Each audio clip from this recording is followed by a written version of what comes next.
Welcome to Life and Sirens, Behind and on the Scene, a podcast by first responders. We're your hosts, Sophie, Jaime, and Aubrey. The content provided in this podcast is for informational and educational purposes only and should not be considered medical advice.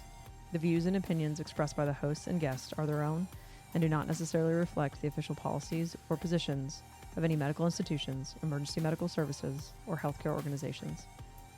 Patient privacy is a top priority, and all discussions involving real-world emergency situations are de-identified and altered to ensure confidentiality. Always consult with a qualified healthcare professional or your local EMS protocols before making any decisions regarding patient care or medical practices. Listener discretion is advised, as some topics may include discussions of real-world emergency situations.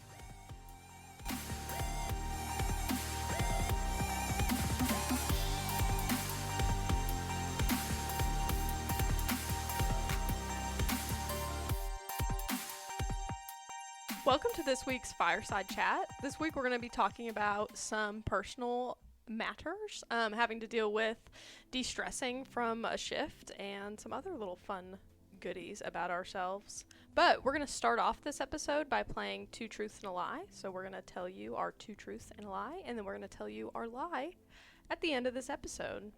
So I'm going to go ahead and kick this off by saying, here are some facts about me. I have left our jump bag on scene more than 5 times since me and Jaime have become partners. I have gone skydiving 4 times.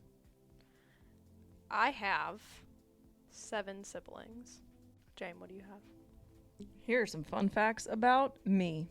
I've backpacked 4 14,000-foot mountains in 4 days.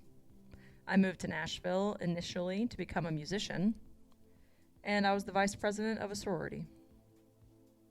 So, all right. Mine are everything you need to know about me. I've been to every state, including Alaska and Hawaii. I went to an all-girl school and was taught by nuns. I have a twin, but we went to different high schools. trippy. Trippy and Where's the weird. lie? Where is it? 2 truths, 1 lie. We'll tell you at the end. So, what do you guys like to do? You get off shift. You have a horrible shift. Okay, you run 17 calls. You were up all night. You are exhausted. You get in your car. You drive home. You finally made it. Nothing can go wrong. No tones can go off. Nothing can get you. What is your next step? What do you do? Go to bed. Okay. You told me we didn't sleep. Yeah, you said we didn't sleep. You were correct, yeah. Yes. Okay, so you get home, you take a nap. Do you go to sleep or do you tough it out, James? If we get no sleep, I'm definitely taking a nap. I normally cap it at noon. I don't really like to sleep past noon. If we get some sleep, like 3 hours or more, I will stay awake. Yeah. I don't want to mess with my day. Honestly, though, now that we're on 72s, that first day can be more of a wash in my brain. Yeah, just to be clear, we're not on 72-hour shifts. We're on 24-hour shifts with a 72-hour break in between. It's Yes, great. and we came from 24/48s, so that on the 24/48 schedule, that first day off, I really felt like I couldn't waste it. That was not enough time. No, so I would just power through even if we didn't sleep. With the 72 hours off, I'm more likely to rest the day after. Sometimes I wonder how we did it because we all work at a very high volume station and service, and we all worked a lot of overtime as well. And I'm just like, now that we're on 24/72s and we have time to be productive and enjoy ourselves, I really look back and I'm like, how the heck did we were not okay. There's no way. I don't believe we No, were I okay. really, while we were on 24/48s, and a lot of you probably still are, I really thought that we were fine. I did too. I thought we were fine. I felt like that was plenty of time to recoup and move on and be good. Now that we're on 72s, it was not enough time. No. You could not stay rested. Your sleep schedule never recovered. You didn't have a lot of life time. It was just tough. It was tough. You only had 1 day to spend it. You got to wake up in your bed and be able to sleep in or choose what you did with your morning. And I think that's the weirdest part of 24/72s for me is you feel like you have so many days. You have options. Yeah. Yeah, it's pretty cool. Sometimes I'm like, man, I'm ready to go back to work. Mm-hmm. Yeah. And a lot of us now, normally, especially first responders in general almost always have 2 jobs. When I first got out of paramedic school and we moved to the 2472, I had 2 full-time jobs and Yeah. a part-time job. Yeah, because we were all like, We were like, what? do we do with our time? Yeah. Yeah, what do we Especially do? coming out of medic school. Yeah, because you already don't know who you are as a person coming out of Yeah. medic school. Right? And if you're not carrying your backpack, you feel naked. Oh Mhm. yeah, I was busy though. So Weird. it was fine. But the days that, let's say you do get some rest on shift. You know, You we just have a hard call. yeah, we hit that 4-hour mark, but it was busy. You're still needing to wind down. On those days, what do you do? I read a lot. You're so cute. You are so cute. I'm kind of like a speed reader. I'm a very busy person. Things about me are I do EMS all day, every day, pretty much. But I do make time for reading. I'll read 1 book per shift cycle. You do read very, very quickly. Mm-hmm.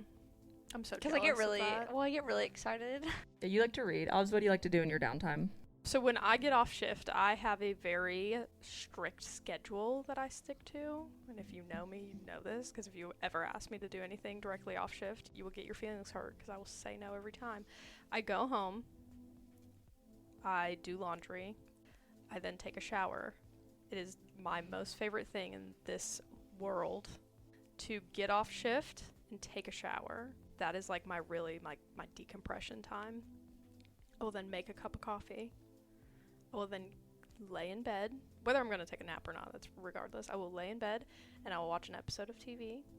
And I will not do a thing. Like if I have a to-do list to do that day, which many times I do, I will not even look at it. I will not do it. I will watch 1 episode of just a funny TV show, which is normally Parks and Rec. That is just continually on cycle. And I will not begin to even touch anything until I've watched 1 episode of TV. And that's my little decompression And I'm the crazy one. regiment. Okay. There is no mental illness in this group. No. My decompression is like kind of threefold. It really depends on the vibes. If I'm trying to have like a chill day, I will. So you have to know this about me. I have a dog named George. Yeah, it's not just some random person living with her. It just Yeah. has a person If name. you ever hear us talk about George, it's not like my papaw. It's my dog. I mean, I would argue that George is your papaw, but He's definitely a papaw. He is a papaw. He's really cute, and he's the joy of my life, and I love him so much. So most of my decompression is like I come home and just harass George to love me. He's a tad bit standoffish, so it really is just me harassing him and making him snuggle me. So I hang out with George for a while, and then I do one of 3 things. I either have a burst of energy and we'll take him on a hike, which makes me big happy, and him too. He's a good little hiking boy. Or I will sit on my couch and watch YouTube videos of cabin builds because I find them fascinating. And then for the last year, I've just deep dived into construction because it's something I know nothing about. I'm really jazzed about it. So I will just learn miscellaneous things about like foundations and structures and engineering. Weird. And then the third, or I will sit and I will play my guitar for like an extended period of time. If somebody is home, I will be respectful. If nobody is home, I will screech like a banshee. I think my favorite of your decompression is you playing your guitar. I love being present for that. We all love being present. Guys. Well, Anyway, so what do I do to decompress? yeah, so what do you do? I don't just read, okay? I thought we were just naming just one thing that we do, but I am kind of psycho busy. So usually I get home from work, I immediately take a shower because work is fun but gross. Mm-hmm. So I take a shower and I run around and act like a crazy person so my hair can dry, obviously. I usually clean my whole house. Like the whole thing, even though I cleaned the whole thing before I went to work, but you know, when it sits there empty, it could get really dirty. I do the so same thing. I clean Yeah, it same. every B shift, and I clean it every D shift. Me I'm like, too. why don't we do Me that? too. I don't know. Yep, my B shift and my D shift are cleaning days for me. Yep. And any other day that I get stressed. Yeah. about I also it. can I just I do need to tell you guys that I also shower. Okay, well, I mean, Okay, we well, it's thought too late so. now to make up stuff about yourself, so moving on. We believe that. Thank you. Jamie always smells great.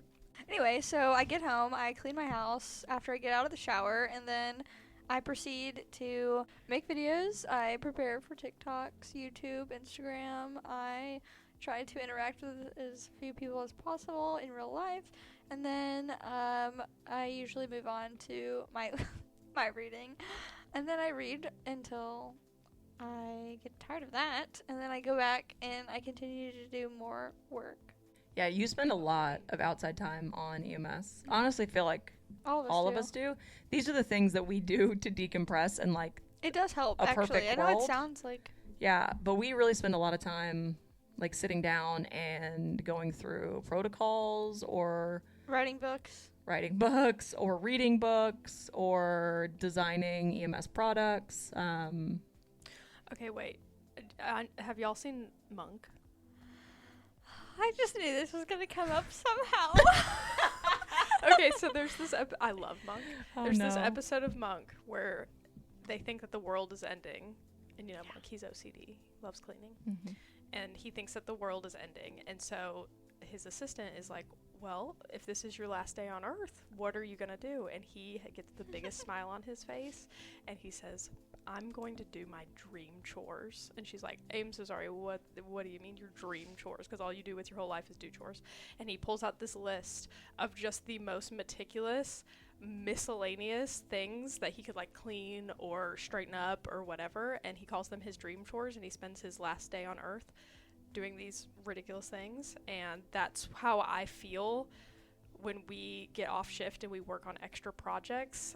Those are my dream projects. It's like not something that I can tangibly do at work, but it makes me feel, it makes my OCD so happy to do them and like get them done, even if it means doing them outside of work. Yes, that is very true. It is like our dream EMS tasks. We're all kind of Yes. EMS nerds. One thing I'm doing right now is the Flightbridge ED FPC. Ooh. Ooh, very cool. Highly recommend. Shout out to our boys. Like, we're always doing something. Yeah. Yeah. We, you know, and it makes me a little sad, and I was thinking about this last night, that I'm just going to plan a trip for us. And then we're Please all do going. it. Please, we have not gone on a trip Please in a do while. it. We have not Yeah. done it in a long time. So something about us is we had a habit for a while of going on a yearly big trip, which our Yep. first one was Cumberland Island. Cumberland Island. This And- trip, Sophie. Yeah. Sophie was like, hey guys, we're going to do this trip. And then they harassed me until I said yes. We should preface this by saying it was a backpacking trip. Yes. We backpacked this island. Yes, it was a backpacking trip. And I was in a backpacking club in college. They weren't. No. No. No. Soph had experience. She knew how to pack. She knew the gear she needed. We were brand new little noobs. I had hiked into a campsite one time. I had a JanSport backpack, and I tied toilet paper to the outside. That was the extent of my skill level. And so... Not for this trip, okay? No. This is previous. No. So This was on the resume. we went and we bought packs. Soph like took us and we went and we bought packs and we did all the things we were supposed to do. And she was like, here's a list. This is like gear you need. Just remember that things that you think you need, you don't need. I like to be comfortable. So when we got to work, we were leaving the morning after we got off shift. And when we got to work with all of our packs and everything, Soph looked at me and was like, you're a crazy person. That's too heavy, Jaime. That's too heavy. I said, She had a shovel, guys. a whole shovel. A whole shovel. Whole shovel. It And- did fold up, but it was a full, normal, It was like 5 pounds. It weighed, I think it It was like literally crazy weighs heavy. like 6 pounds. Yeah, it is heavy. And so I was just not good at weight. She wasn't good yet. Yeah. And so Soph was like, you don't need this, you don't need this, you don't need this. And I was having a full on come apart that I couldn't take all of these things. I still packed. My pack weight was still like 48 pounds. And this was a 10-day backpacking trip off the coast of southern Georgia in August. Mm-hmm. It was 100 degrees every day, full humidity, like 99% humidity. Yeah. We were in like a jungle thicket, so there was no breeze. Yeah. Our clothes remained wet. Yeah, nothing would dry. It stormed multiple times. It did. And I hiked with 50 pounds. And it was wild. She did it She did it. I did do it. and didn't do it ever again. She only popped her hip out one time. Just once. Just once. And only had to rethink all of her life choices for the next trip. I did. I rethought so many life choices on that trip. It honestly was great.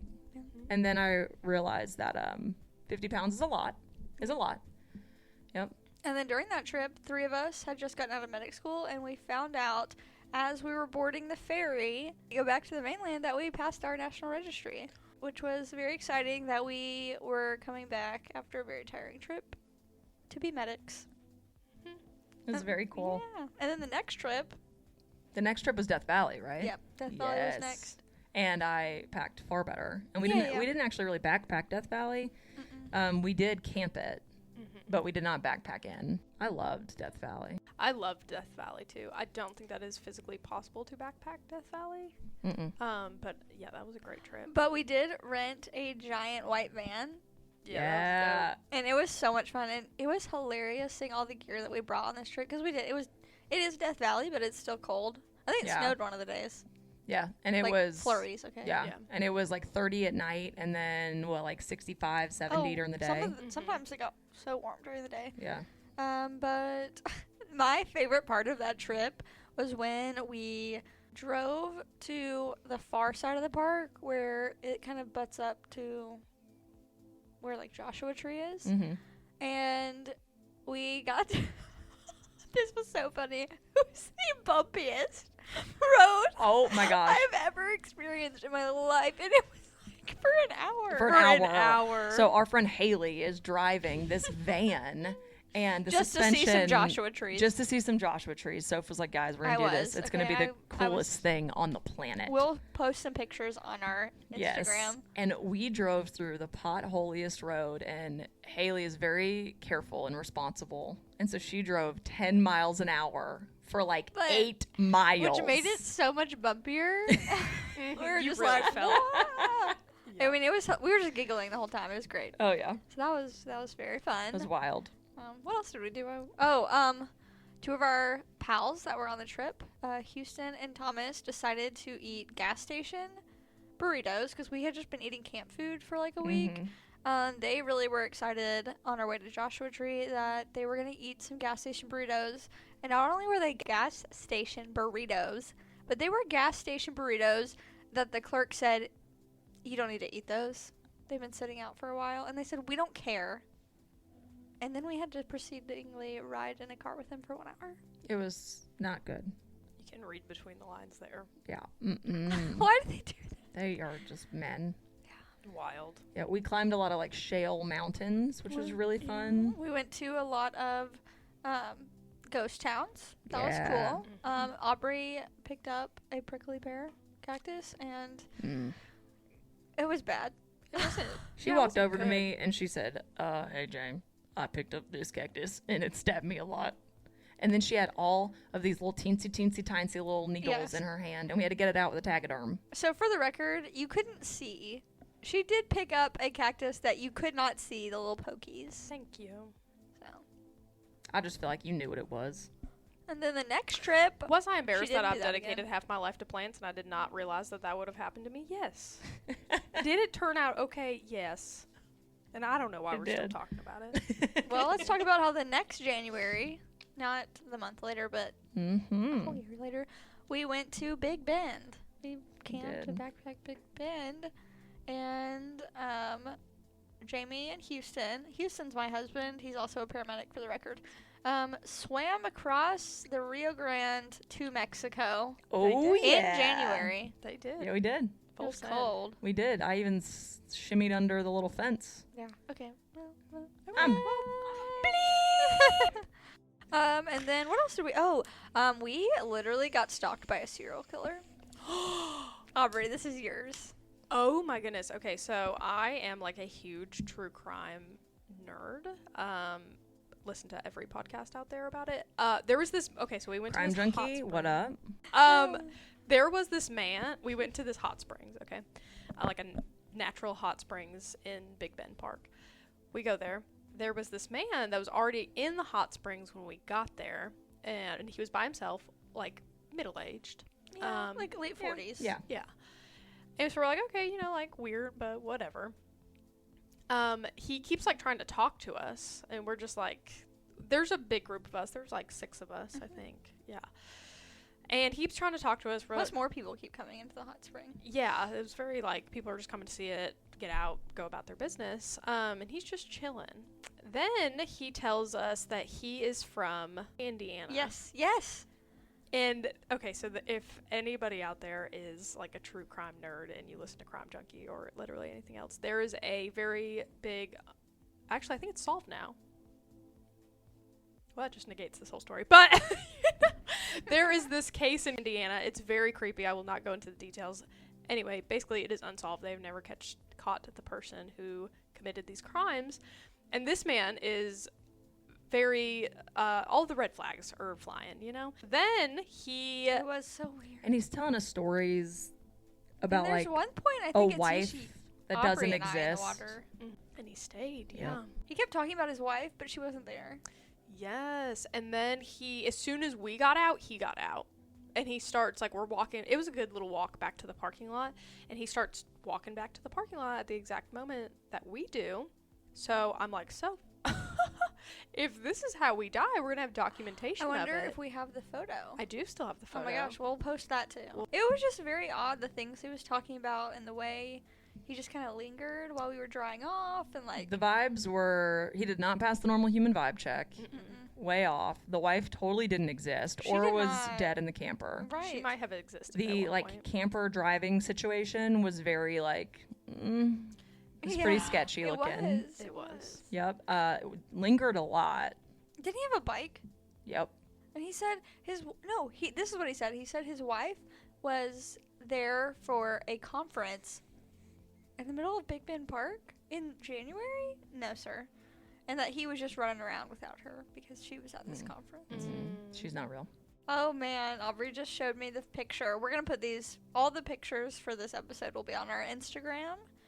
So check them out. Fort Wayne, Indiana. Is that what he said? Fort Wayne, yeah. Okay. If you guys have any suggestions on where we should do our next backpacking trip for our crew, we want to hear. Yeah, send them our way. Yeah, and please make sure that they are relatively low crime. We don't want to die. We don't want to die. Those are really, that's kind of what we do to wind down from shift.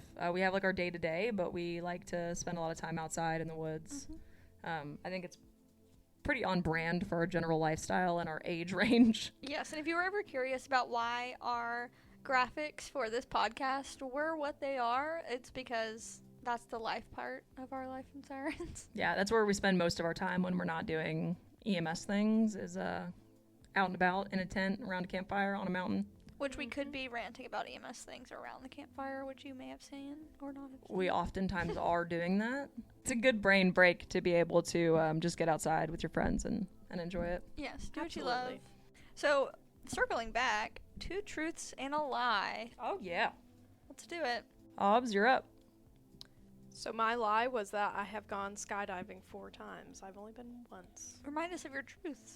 Oh, God, yeah. Well, so it is true that I have left our jump bag on scene more than 5 So times. many times. Guys, I'm trying. I bought an air tag. It alerts me when I leave it. I have got to get medicated or something. It's Well, really, we it's a all have problem. suggested that. Okay, that's enough. And it is true that I have 7 siblings. I have 5 brothers and 2 sisters. So, Man. that is pretty wild. But you jumped out of a plane, and do you want to do it 3 more times? No, not necessarily. Okay. I would like to do it again. It was very not what I was expecting it to be, but like in a good way. Okay. Yeah, the one time I went skydiving, I really thought I'd be able to breathe Yeah, you cannot. while falling. Nope, they did not warn me about You that. can't. So, You cannot. I will not be doing that. All right, fine. All right. But it feels like you have stuck your head out the most aggressive car window. I'm like, is this what it feels like to get CPAP'd? Yeah, like the pressure is Surely like, it's not that bad. it's so hard to take a deep breath. I thought I was gonna pass out. Like Yeah. I'm so serious. I was like, I'm sure people do. You know all the how time. they like reach around you and you can see them checking like your elevation, like how high you are. And every time he would check it, I would be like, God, pull the chute already. I can't breathe. Like, yeah, it's bad. You Yeah. literally cannot take a breath, mm-mm. and it warn you about it. I'm okay. So my truths are that I have backpacked for 14,000 foot mountains in 4 days. I did it with my best friend Haley, And it was ouchie. and it was brutal. It was very cool. I will do it again. It was the best experience of my life to be able to say that I could do that. Pretty nifty. I was the vice president of a sorority. believe it or not. Yeah, in Nashville. In Nashville. Yeah, I did do that, which is pretty exciting. I did not. My lie is that I did not move to Nashville to become a musician. I actually came here to be a biologist. But Which you did become. both. Yeah, technically I am a biologist. And a but musician. You're just not doing the classic move to Nashville musician thing. Yeah, that was You're not- still a musician. You play an instrument and you sing. Yeah, but that was not the plan. Well, it doesn't matter. But here we are. So, Fun fact, Jamie and I went to the same college at different times, but we're in the same sorority. And if you know anything about us, you would be like, "What? You were in a sorority?" yeah, Yeah, it was a weird one. weird vibes, but honestly, But, like, cool. had a great time. For me, my lie is that I've been to every state, including Alaska and Hawaii. I have been to Alaska. My husband used to live there. But I put this because I want to go to every state. So it is on the bucket list. And I think we can make it happen with these trips. Oh, yeah. Absolutely. And then my truths were, I went to an all-girl school and was taught by nuns. Sure was. It was wild. And I do have a twin, but because I went to an all-girl school, it would make sense that my twin didn't because he is a boy. I have a fraternal twin, and he has red hair. I have black hair, so he looks just like my dad. I look just like my mom. Don't get Yeah. it twisted. We are from the same parents. There you have it. So thanks for listening to this episode where we got to chit chat about us. I think we get really excited about it. And we want to do more of it if you're willing to listen. So like I said before, drop some comments on where we should do our next trip and if you like this style episode. And please follow us on our socials, Instagram, TikTok, and Facebook. And you can listen to our podcast anywhere you listen to podcasts. And please purchase some of our merch, which you can find on our social media. Stay safe. Go hike a mountain or something. We'll see you later.